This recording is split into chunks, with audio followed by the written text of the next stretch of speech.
Hello everyone, welcome to simple classes. हम लोग class 9 chapter 2 polynomials start करने वाले हैं आज। सबसे पहले मैं आप लोगों को बता देती हूँ, पॉलिनोमियल्स का इंट्रोडक्शन दे देती हूँ। पॉलिनोमियल्स होता क्या है? आप लोग पहले अलजेब्रिक एक्सप्रेशन पढ़ चुके होंगे, कुछ इस टाइप के होते हैं अलजेब्रिक एक्सप्रेशन। तो आप लोग पहले अलजेब्रिक एक्सप्रेशन पढ़ चुके होंगे। तो पॉलिनोमियल्स वो होते हैं, किसी भी पर्टिकुलर टाइप के अलजेब्रिक एक्सप्रेशन को ही हम लोग पॉलिनोमियल्स बोलते हैं, और उसमें कुछ टर्मिनोलॉजीज रिलेटेड होते हैं। ठीक है, तो मैं आप लोगों को सबसे पहले बता देती हूँ कि पॉलिनोमियल्स इन वन वेरिएबल्स क्या होता है। वैसे पॉलिनोमियल्स जिसमें वेरिएबल्स एक ही हो और उसका एक्सपोनेंट होल नंबर में हो, उससे हम पॉलिनोमियल्स इन वन वेरिएबल कहते हैं। एक्सपोनेंट मतलब होता है उसका पावर, जैसे कोई भी वेरिएबल का पावर को ही हम लोग एक्सपोनेंट कहते हैं। ठीक है, तो अगर कोई भी पॉलिनोमियल एक वन वेरिएबल में है तो उसका जो भी कांस्टेंट, अगर जो भी कांस्टेंट किसी वेरिएबल से मल्टीप्लाइड होगा तो वो सिंगल वेरिएबल होगा। अगर वो एक्स वेरिएबल का पॉलिनोमियल है तो उसमें सिर्फ एक्स आएंगे। अगर वो वाई वेरिएबल का है तो उसमें सिर्फ वाई आएंगे, और अगर वो जेड वेरिएबल का है तो उसमें सिर्फ जेड आएंगे। ठीक है, अब हम बढ़ते हैं हमारा नेक्स्ट टर्म की तरफ। हमारा नेक्स्ट टर्म है कोफिशिएंट। तो कोई भी पॉलिनोमियल में कोफिशिएंट वो होता है, अगर किसी भी वेरिएबल के साथ जो कांस्टेंट मल्टीप्लाइड होता है उसे हम कोफिशिएंट कहते हैं। अगर हमसे क्वेश्चन में बोल दिया जाए कि इस, मान लीजिए ये एक एक्सप्रेशन है, -x³ + 4x² + 7x - 2, तो इस क्वेश्चन में हमसे बोला जाएगा कि x² का यहाँ पे कोफिशिएंट क्या है। तो सिंपली हम बोलेंगे कि x² से 4 यहाँ पे मल्टीप्लाइड है तो ये 4 ही हमारा x² का कोफिशिएंट होगा। अगर यहाँ पे हमसे x³ का कोफिशिएंट पूछ ले तो -1 यहाँ पे x³ का कोफिशिएंट होगा। अब यहाँ पे हम बात करेंगे नंबर्स की। ठीक है, तो 2 भी एक पॉलिनोमियल होता है, -5, 7 ये सारे भी पॉलिनोमियल्स होते हैं। इन यहाँ तक कि 0 भी पॉलिनोमियल होता है, जिसे हम जीरो पॉलिनोमियल कहते हैं। अब हम बढ़ते हैं हमारा पहला एक्सरसाइज की तरफ, उससे आप लोगों को और अच्छे से क्लियर होगा।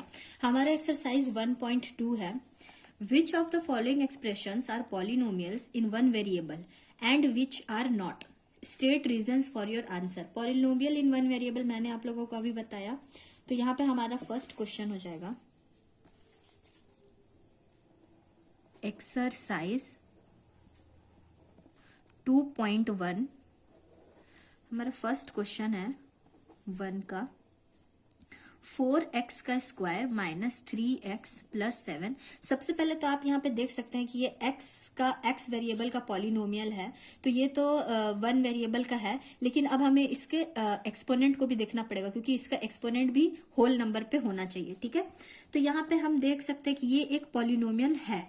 इट इज, इसका मैं रीजन यहाँ पे पहला का रीजन आप लोगों को बता देती हूँ। It is a polynomial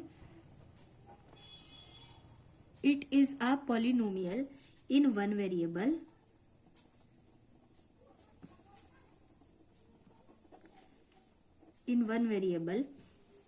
because in one variable, और कौन सा वेरिएबल है, दैट इज, लिख लीजिएगा, दैट इज x। ठीक है, वेरिएबल हमारे यहाँ पे x है। Because each exponent of x is a whole number। ठीक है, अब हम बढ़ते हैं हमारा सेकंड क्वेश्चन की तरफ। हमारा सेकंड क्वेश्चन है y² + √2। तो यहाँ भी आप सिंपली देख सकते हैं कि ये भी एक पॉलिनोमियल है। It is a polynomial in one variable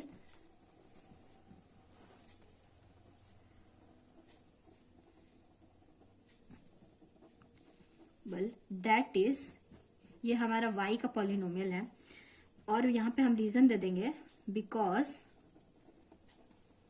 each exponent of y is a whole number। हमारा थर्ड क्वेश्चन है, यहाँ पे हमारा थर्ड क्वेश्चन है 3 √t + t √2। तो ये हमारा पॉलिनोमियल इन वन वेरिएबल आप लोगों को दिख रहा है कि वेरिएबल तो टी है, वन वेरिएबल है यहाँ पे टी, कोई और वेरिएबल नहीं है, लेकिन जो इसका एक्सपोनेंट है टी का, यहाँ पे एक्सपोनेंट 1/2 है और एक जगह 1 है, तो इसका एक्सपोनेंट होल नंबर नहीं है, तो इसलिए ये हमारा पॉलिनोमियल इन वन वेरिएबल नहीं होगा। इसका रीजन आप ये देख सकते हैं कि पॉलिनोमियल तो हमारा है टी, लेकिन कि होल नंबर में नहीं है, 1/2 है, इसलिए ये हमारा पॉलिनोमियल इन वन वेरिएबल नहीं होगा। सेम उसी तरह 4 नंबर पे भी हमारा है y + 2/y, जिसे हम लिख सकते हैं y + 2/y को हम ऐसे लिखेंगे, y + 2/y को हम इससे लिख सकते हैं y + 2 × y का पावर -1। प्रीवियस चैप्टर में मैंने आप लोगों को बताया है, आप देखिएगा जाके। तो y + 2 × y का पावर -1, ये तो आप एक वेरिएबल पे देख रहे हैं कि 1 है, लेकिन यहाँ पे जो हमारा एक्सपोनेंट है वो होल नंबर में नहीं है, यहाँ पे हमारा -1 एक्सपोनेंट में आ रहा है, इसलिए ये हमारा पॉलिनोमियल इन वन वेरिएबल नहीं होगा। तो आप इसे लिखेगा it is not a polynomial in one variable because it has not its exponent is not a whole number. ठीक है, अब आप 4th नंबर पे है हमारा x का पावर 10 + y का पावर 3 + t का पावर 50। ये तो आप सिंपली देखकर बता सकते हो, क्योंकि यहाँ पे आप देख रहे हो तीनों वेरिएबल अलग अलग है और तीनों का पावर होल नंबर में है, लेकिन कि तीनों वेरिएबल ही यहाँ पे अलग अलग है, तो ये पॉलिनोमियल इन वन वेरिएबल कैसे होगा। ठीक है, हमारा नेक्स्ट क्वेश्चन है write the coefficients of x का square in each of the following. तो यहाँ पे हमें सिंपली एक्स का स्क्वायर का कोफिशिएंट बताना। मैंने आप लोगों को अभी बताया था कि कोफिशिएंट क्या होता है, कैसे इसे हम निकालते हैं। तो क्वेश्चन नंबर 2 का फर्स्ट क्वेश्चन है हमारा 2 + x का स्क्वायर + x। तो इसे हम ऐसे लिख सकते हैं, क्वेश्चन नंबर 2 का फर्स्ट क्वेश्चन है हमारा 2 + x का स्क्वायर + x। तो यहाँ पे आप देख सकते हो सिंपली कि x के स्क्वायर में जो हमारा कांस्टेंट मल्टीप्लाइड है वही हमारा कोफिशिएंट होता है। तो x के स्क्वायर में हमारा यहाँ पे 1 मल्टीप्लाइड है। ठीक है, तो यहाँ पे हमारा कोफिशिएंट x का स्क्वायर का सिंपली 1 हो जाएगा। सेम उसी तरह क्वेश्चन नंबर 2 का सेकंड नंबर में 2 - x का स्क्वायर + x का क्यूब। तो यहाँ पे भी x के स्क्वायर में -1 मल्टीप्लाइड है, तो इसका कोफिशिएंट x का स्क्वायर का हो जाएगा -1। सेम उसी तरह 3 में भी वो होगा, x का स्क्वायर का कोफिशिएंट π/2 हो जाएगा, क्योंकि x का स्क्वायर से π/2 जो कांस्टेंट मल्टीप्लाइड है वो होता है, तो π/2 हमारा x का स्क्वायर का कोफिशिएंट हो जाएगा। लेकिन क्वेश्चन नंबर 4 में है हमारा √2x - 1। तो यहाँ पे आप देख सकते हैं कि x का स्क्वायर यहाँ पे है ही नहीं, तो यहाँ पे जब x का स्क्वायर नहीं है तो इसका कोफिशिएंट भी नहीं होगा, तो सिंपली यहाँ पे x का स्क्वायर का कोफिशिएंट आप 0 लिख दोगे, क्योंकि यहाँ पे x का स्क्वायर है ही नहीं। अब हम बढ़ेंगे हमारा नेक्स्ट क्वेश्चन की तरफ। हमारा नेक्स्ट क्वेश्चन है give one example each of a binomial of degree 35 end of a monomial of degree 100। तो यहाँ पे मैं आप लोगों को सबसे पहले बता देती हूँ कि बाइनोमियल और मोनोमियल होते क्या हैं। आप लोग अलजेब्रिक एक्सप्रेशन पढ़े होंगे तो आप लोगों को पता होगा कि ये दोनों क्या होते हैं, फिर मैं फिर से बता देती हूँ। बाइनोमियल वैसे अलजेब्रिक एक्सप्रेशन होते हैं या वैसे पॉलिनोमियल्स होते हैं जिसमें वो 2 टर्म कंसिस्ट करते हैं। ठीक है, और बीच में आप लोगों का कोई भी अलजेब्रिक साइन होता है, प्लस माइनस ऐसा। तो बाइनोमियल वैसे हो गया जिसमें 2 अलजेब्रिक टर्म्स होते हैं या ठीक है, और मोनोमियल में 1 अलजेब्रिक टर्म होते हैं और एक ही वेरिएबल होता है। तो यहाँ पे हमें एग्जांपल देना है विथ डिग्री 35। बाइनोमियल के लिए 35 डिग्री का यूज करना है एंड मोनोमियल के लिए 100 डिग्री का यूज करना है। तो आप कोई भी अलजेब्रिक एक्सप्रेशन ले सकते हो, वो आप लोगों पे डिपेंड करता है। तो अगर मैं डिग्री 35 के लिए जो बाइनोमियल मैं ले रही हूँ, मैं लिख रही हूँ 5 × y का पावर 35 माइनस या प्लस कोई भी साइन दे दो, क्योंकि हमें 2 टर्म लेना है, -6। ठीक है, तो ये हमारा बाइनोमियल हो गया, 2 टर्म है इसलिए बाइनोमियल। अब हमें मोनोमियल लेना है जिसका डिग्री होगा हमारा 100। तो मोनोमियल के लिए 1 टर्म यूज होगा, 1 वेरिएबल। तो मैं यहाँ पे ले रही हूँ 3x का पावर 100। तो ये हमारा हो जाएगा सिंपली मोनोमियल। ठीक है, अब हम बढ़ते हैं हमारे नेक्स्ट क्वेश्चन की तरफ। Question number 4 right the degree of each of the following polynomials. तो हमें सारे पॉलिनोमियल्स का डिग्री बताना है। किसी भी पॉलिनोमियल्स का अगर आप लोगों से डिग्री पूछता है तो हमें सबसे हाईएस्ट डिग्री देखना है, उस पॉलिनोमियल का सबसे हाईएस्ट डिग्री देखना है।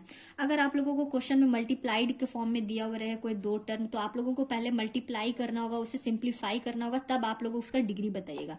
यहाँ पे वैसा कुछ नहीं, यहाँ पे सिंपली पूछा है कि सारे पॉलिनोमियल्स का डिग्री बताना है। तो पहला क्वेश्चन है हमारा 5x का क्यूब प्लस 4x का स्क्वायर प्लस 7x। ठीक है, 4 नंबर का हमारा फर्स्ट क्वेश्चन है 5x का क्यूब प्लस 4x का स्क्वायर प्लस 7x। तो यहाँ पे सबसे हाईएस्ट डिग्री आप लोग देख सकते हैं कि सबसे हाईएस्ट डिग्री इस पॉलिनोमियल का साफ हमें दिख रहा है कि 3 है, तो इसका डिग्री हो जाएगा 3। ठीक है, सेकंड नंबर में वैसे ही है हमारा 4 माइनस वाई का स्क्वायर। यहाँ पे भी सबसे हाईएस्ट डिग्री 2 है जो कि दिख रहा है, तो डिग्री हो जाएगा यहाँ पे 2। सेम उसी तरह 3 नंबर में 5t माइनस अंडर रूट 7। तो 7 में तो कोई वेरिएबल मल्टीप्लाई नहीं है, तो सिंपली इसका डिग्री हो जाएगा 1।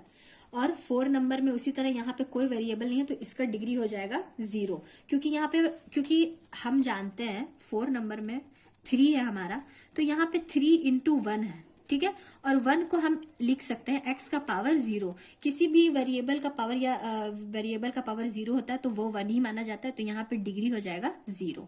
ठीक है, 0 डिग्री। अब हम बढ़ते हैं हमारे नेक्स्ट क्वेश्चन की तरफ। हमारा नेक्स्ट क्वेश्चन है क्वेश्चन नंबर 5 और लास्ट क्वेश्चन है एक्सरसाइज 2.1 का। Classify the following as linear, quadratic and cubic polynomials. किसी भी पॉलिनोमियल को अगर हमें बताना है कि वो लीनियर है, क्वाड्रेटिक है या क्यूबिक है, तो हम उसका डिग्री से उससे बताते हैं कि वो लीनियर है, क्वाड्रेटिक है या क्यूबिक है। तो डिग्री मैंने आप लोगों को बता दिया है क्या होता है। कोई भी पॉलिनोमियल का हाईएस्ट, किसी भी वेरिएबल का हाईएस्ट, जो भी वेरिएबल का डिग्री हाईएस्ट नंबर होता है वही उसका डिग्री कहलाता है। तो फर्स्ट नंबर में हमारा एक्स का स्क्वायर प्लस एक्स है, तो यहाँ पे डिग्री है हमारा इस पॉलिनोमियल का 2, तो ये हमारा सिंपली क्वाड्रेटिक हो जाएगा। 2 इज इक्वल टू क्वाड्रेटिक, समझ गए होंगे आप। सेकंड नंबर में हमारा एक्स माइनस एक्स का क्यूब, तो एक्स का क्यूब यहाँ पे सबसे हाईएस्ट डिग्री है और इसका डिग्री भी 3 है, तो इसलिए ये क्यूबिक पॉलिनोमियल हो जाएगा। थर्ड है हमारा y प्लस वाई का स्क्वायर प्लस 4, और यहाँ पे हमारा डिग्री है इस पॉलिनोमियल का 2, तो ये क्वाड्रेटिक हो जाएगा। फोर्थ है 1 प्लस एक्स, इसका डिग्री है 1। ठीक है, तो ये हो जाएगा हमारा लीनियर पॉलिनोमियल। फिफ्थ नंबर में हमारा 3t और यहाँ पे डिग्री है 1, ये भी हमारा लीनियर पॉलिनोमियल हो जाएगा। सिक्स्थ नंबर है हमारा r का स्क्वायर, इसका डिग्री 2 है, तो ये हमारा क्वाड्रेटिक हो जाएगा। 7 नंबर है हमारा x का क्यूब, इसका डिग्री 3 है, तो ये हमारा क्यूबिक पॉलिनोमियल हो जाएगा। तो यहाँ पर हमारा एक्सरसाइज 2.1 कंप्लीट होता है। अगर आप लोगों को वीडियो पसंद आया होगा तो please like, share and subscribe. आज के लिए इतना ही, मिलते हैं नेक्स्ट वीडियो में। Thanks for watching.